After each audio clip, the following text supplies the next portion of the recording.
ስሜት የሚባለው ነገር ወደ ሸይጣን ነው የሚጠራው፣ ወደ ጀሃነም ነው የሚጠራው ነፍስያችን። እስልምና ደግሞ ዲሞክራሲ ተብሎ ነፍስያን መከተል የሚባለውን መዝሀብ አይከተልም። ተቀብተናል አይደለ? ስታወራ ለምን እንደምታወራ አስብ ነው የሚልክ እስልምና። ከማውራት በፊት የማወራው ነገር ጥሩ ነው ወይ? ምን ያመጣል? ምን ውጤት ያመጣል? አላህ ሲወደዋል ወይ? ሰውስ አያስቆጣም ወይ? ከማውራት በፊት አስብ ነው የሚለው። የምታደርገው ነገር ሁሉ አስብበት ነው የሚለው መጀመሪያ። ለምን ያሰብከው ነገር ሁሉ የምትተገብር ከሆነ የመጣልህ ነገር ሁሉ የምትታገል ከሆነ የምታወራ ከሆነ አንተ የነፍስያ ተከታይ ነህ። ነፍስያ ደግሞ የተሰራችው ስሜታችን ሙሉ የተሰራው ጀሃነም ማገዶ የሚያደርግን ተግባር እንድትሰራ ብቻ ነው እስካላሸነፍናት ድረስ። እሷን ስንታዘዝ ቀጥታ የሸይጣን ወጥመድ ውስጥ እንገባለን ማለት ነው። ማንን ስንታዘዝ? እኛ ውስጥ ያለችዋን ነፍስያችንን ስንታዘዝ። ስለዚህ ሙኻለፈተ ነፍስ ነው፣ ነፍስያን መቃረን ነው። የዛኔ ሸይጣን ነቢያችን ሰለላሁ ዐለይሂ ወሰለም ይላሉ እነ ሸይጣን የጅሪ ዐለ ኢብኒ አደም፣ ሸይጣን እኮ በአደም ልጅ ላይ ይሽከረከራል መጅሪ ደም፣ ልክ እንደ ደም ስራችን ይሽከረከራል ይላሉ። ደማችን ላይ ሰውነታችን መቼ? የነፍስያችን ባሪያ በሆነን ሰዓት ማለት ነው። አድርቅ ነገራቶች ቀልብ የሚያደርቁ ነገራቶች ላይ ስንውል፣ ለምሳሌ ከስረቱል ከላም ወሬ ማብዛት፣ ከስረቱል ጂዳል ክርክር ማብዛት፣ ዘፈን መስማት ተቀባን ያውን ቀልብን ይገድላል። ወንጀል ማብዛት ቀልብን ይገድላል። እነዚህ ነገራቶች ቀልባችንን እየገደሉት እየሞተ ይመጣና ቀልባችን ሞቶ የሸይጣን ሙሉ በሙሉ ቁጥጥር ስር ይውላል ማለት ነው።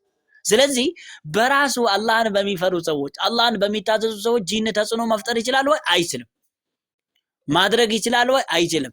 ለምሳሌ ሲህር በሚሰራ ጊዜ፣ ድግምት በሚሰራ ጊዜ ድግምት የሚሰራው ሰው ለሸይጣኑ ያዘዋል። ለሸይጣኑ ምን ይለዋል? ያዘዋል። ሂድና ኤከሌን እንዲህ አድርገው ይለዋል። ከዛ ሸይጣኑ ይመጣል እኛ ጋር። ከዛ ስሜታችንን የምንከተል ከሆነ ይገባል ውስጣችን። ስሜታችንን የማንከተል ከሆነ ቁጣ ከሌለብን ተግባባን። ወንጀል ላይ የተከማቸን ካልሆነ እኔ ይሄንን ሰውዬ አልችለውም ብሎ ድግምቱን ይዞ ይመለሳል። አላሁ አክበር ሱብሃንአላህ። አላህ ለሚታዘዝ ከሆነ ይሄን ሰውዬ አልችለውም፣ ይሄንን ትእዛዝ ማስፈጸም አልችልም። ለዚህ ነው አንድ ዓሊም እንደዚህ ጂን የሚኻድማቸው የሆኑ ሰውዬ ነበሩ ይባላልና እከሌ የሚባልን ሰውዬን ሂደህ አጥቃልኝ አሉት። ወላሂ እከሌ የሚባል ሰውዬ እኮ ላኢላሃ ኢላላህ ወህደሁ ላ ሸሪከ ለሁል ሙልክ ወለሁል ሐምዱ ወሁወ ዐላ ኩሊ ሸይኢን ቀዲር የሚለውን መቶ ጊዜ ሁሌ ዚክር ይላል። እሱን ለመጥፎ ስናስበው መቼም ቢሆን መቅረብ አንችልም ማለት፣ እሱን ማጥቃት አንችልም ማለት፣ መቼም ቢሆን አይሳካልንም ማለት። ሱብሃንአላህ። ሐቂቀተን ከአላህ Subhanahu Wa Ta'ala ስንርቅ አዲሴ ከአላህ ስንርቅ፣ ከአላህ ዲን ስንርቅ አላህ ለሸይጣን ነው አሳልፎ የሚሰጠው።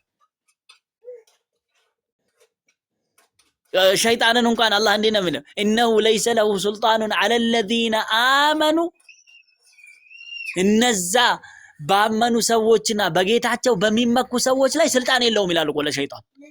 አይችላቸውም፣ አያሸንፋቸውም አለ አላህ። 4 ነጥብ አለቀ በቃ። ብቻ በአላህ ማመንና በአላህ ብቻ መመካት፣ የአላህን ዚክር አያተል ኩርሲይን በደንብ ደጋግሞ ማለት። አያተል ኩርሲይን የሚቀራ ሰው ዘንድ ሸይጣን አይቀርብም ብለው ረሱል ሰለላሁ ዐለይሂ ወሰለም አይቀርብም ብለው። ሁሌ ማብዛት፣ ዚክሮች ላይ መጠንከር። እነዚህ ነገራቶች ላይ ከጠነከረን ሸይጣን ስልጣን የለውም በእኛ ላይ። ግን ያለበለዛ ከነዚህ ከራቀን ልክ እንዳውን እንዳልሽው ሮቦት የሚባለው ነገር የለም፣ ሮቦት ኮንትሮል በሪሞት እንደሚደረገው ከዛ በላይ ሸይጣን ይመራናል። እንደውም እኮ አላህ ምንድነው የሚለው? ለሸይጣን ፍቃድ ሰጥቶታል እኮ ወሻሪኩሁም ፊል አምዋሊ ወልአውላዲ፣ በገንዘብ በልጅ በሁሉም ነገር ተጋራቸው ብሎታል።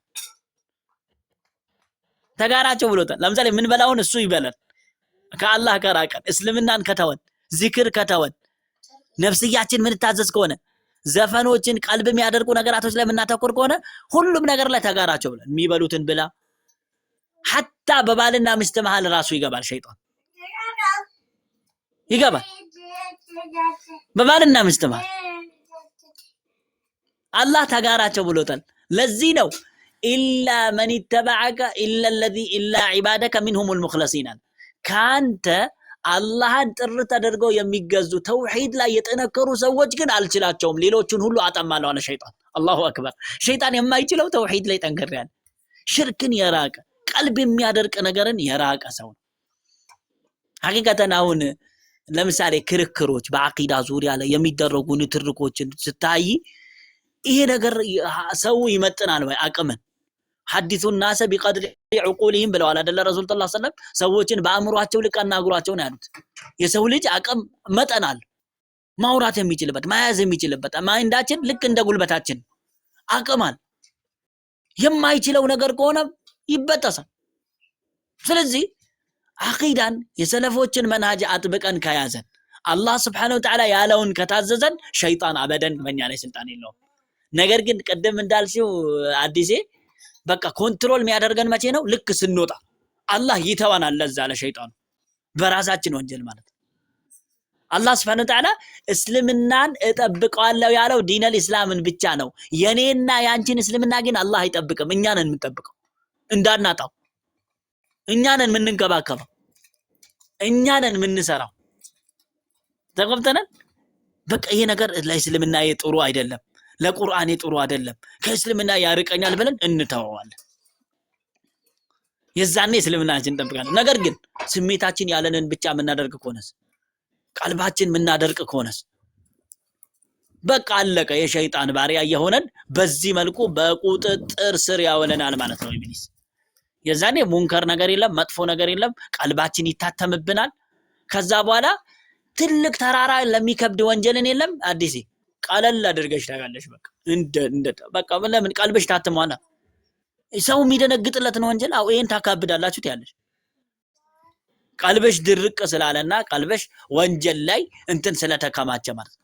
ለዚህ ነው احفظ دينك ዲንህን ጠብቀው ይላሉ ሼክ ሳሊህ አልፈውዛን አላህ ይጠብቃቸውና ዲንህን ጠብቀው ከምን ከተለያዩ ነገራቶች ፈተና ውስጥ ከመውደቅ ቀልባችንን መጠበቅ አለብን።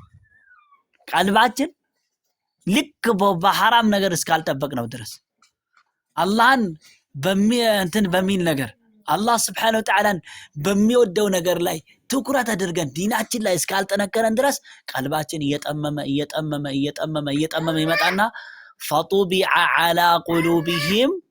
فطبع على قلوبهم ቀልቦቻቸው ላይ ታትሞባቸዋል።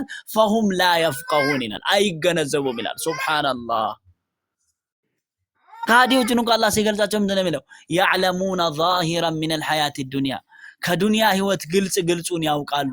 وهم عن الآخرة غافلون ከአኺራ ግን ዝንጎች ናቸው አለ። የአኺራን ነገር ይቆልፍባቸዋል። በቃ የእምነትን ነገር ይቆልፍባቸዋል። የዲንን ነገር ይቆልፍባቸዋል። መጀመሪያ ራሳቸው ነው የሄዱት። ከዛ በኋላ አለቃ አላህ ይሰጣቸዋል። በቃ ጀባ ይላቸዋል ለሸይጣን። ከዛ ሸይጣን ኮንትሮል ያደርጋቸዋል ማለት። ከዛ በኋላ የሸይጣን ስልጣን በእነሱ ላይ ተቆጥሮ አያልቅም። ሙሉ በሙሉ በቁጥጥር ስር ያውላቸዋል ማለት ነው። ስለዚህ በዚህ መልኩ ነው ሸይጣን በእኛ ላይ ተአሲር ሊፈጥርብን የሚችለው ለማለት ነው። ኢንሻአላህ ኡስታዝ ጀማል በዚህ ላይ በደንብ እስቲ ጨምሩበት።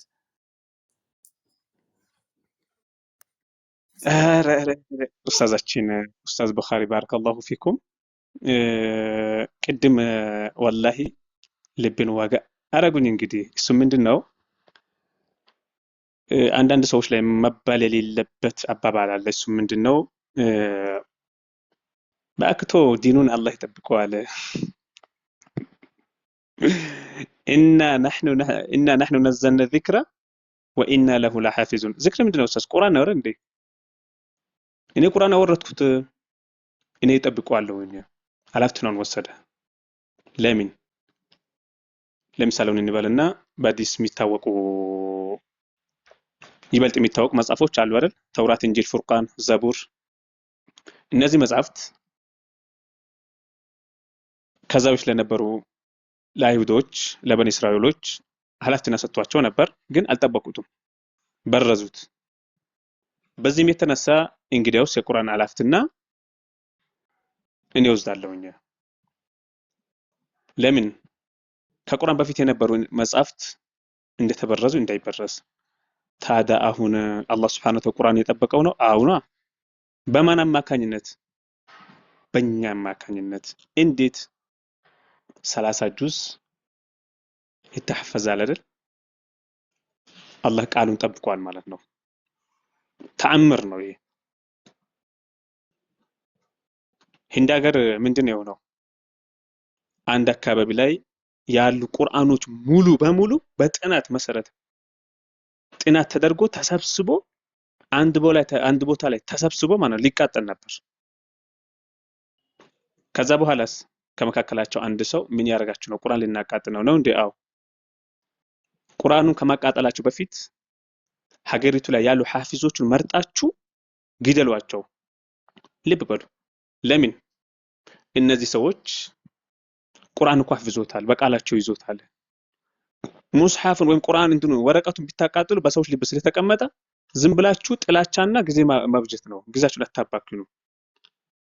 እንደዚህ የሚባል ነገር አለ? አዎ። እንግዲያውስ ይሄን ቁርአኑ አታቃጥሉ። አላህ ሱብሓነሁ ወተዓላ ቃሉን ጠብቋል ወይስ አልጠበቀም? ጠብቋል። ታዲያ በተቃራኒ ምንድነው? ዲኑንስ አላህ ይጠብቀው ወይ? እኛን መጠበቅ አለብን። ለምን? ቂያማ እንዳይቆም። ነብዩ አለይሂ ሰላቱ ወሰላም ምድር ላይ ላኢላሃ ኢላላህ ሲጠፋ ቂያማ ትቆማለች አሉ። ሱብሃንአላህ። አያችሁ ዛሬ ሐታ ለሌላ እምነት ተከታዮች እንኳን እንዳይጠፉ ከአላህ በታች እኛ ላኢላሃ ኢላላህ በማለታችን አላህ ይችን ዱንያን አኑሯታል። ቂያማ እንዳትቆም ይዟታል ማለት ነው። ስለዚህ ላኢላሃ ኢላላህ የመጠበቁ ኃላፊነት የለብን ወይ? አለብን። እንዴት? ፈዘክር ፈኢነ ዚክራ ተንፈዑል ሙእሚኒን። አስታውስ፣ ያንተ ማስታወስ ለሙእሚኖች ጠቅማቸዋል። ማን ለማ? አላህ ሱብሓነሁ ለነብዩ አለይሂ ሰላቱ ወሰላም ያላቸው አስታውስ፣ ያንተ ማስታወስ ለሙእሚኖች ጠቅማቸዋል። ይሄ ደግሞ ማለት ነው እቺ መታወስ የምትባለው ነገር አላህ ሱብሓነሁ ወተዓላ ከላካቸው 124 ነቢያቶች ለአንድ መልክ ተሰጠው፣ ለነብዩ አለይሂ ሰላቱ ወሰላም ኡማ ነው ብቻ የተሰጠው። ለምን ከተባለ ነብዩ አለይሂ ሰላቱ ወሰላም የመጨረሻ ነብይ ናቸው። ከነብዩ አለይሂ ሰላቱ ወሰላም በፊትስ በየዘመኑ በየ600 ዓመቱ ነቢያቶችን ይልክ ነበር አላህ ሱብሓነሁ ወተዓላ። ስለዚህ ልክ ዲን ይደበዝዝ ነበር። ከዛ በኋላ ሃይማኖት ሲደበዝዝ እስልምናን ሰዎች በሌላ ዓላማ በስሜታቸው መረዳት ሲጀምሩ በየጊዜው ነቢያቶችን ይልክ ነበር። ለምሳሌ እንበልና በነብዩ ዒሳና በነብዩ አለይሂ ሰላቱ ወሰላም መካከል የነበረው ክፍተት 600 ዓመት ነው አይደል? የሚገርማችሁ ነገር ከነብዩ ዒሳ አለይሂ ሰላም እስከ ነብዩ አለይሂ ሰላቱ ወሰላም መካከል በነበረው ጊዜ መሃል ላይ በምንድን ነው የሚታወቀው? የጃሂልያ ጊዜ። ነብዩ አለይሂ ሰላቱ ወሰላም ከመላካቸው በፊት የነበረው የጃሂልያ የመሃይማ ጊዜ በመባል አይደል የሚታወቀው? ለምንድን ነው? አንድ ሙስሊም አልነበረም። ለምን? መታወስ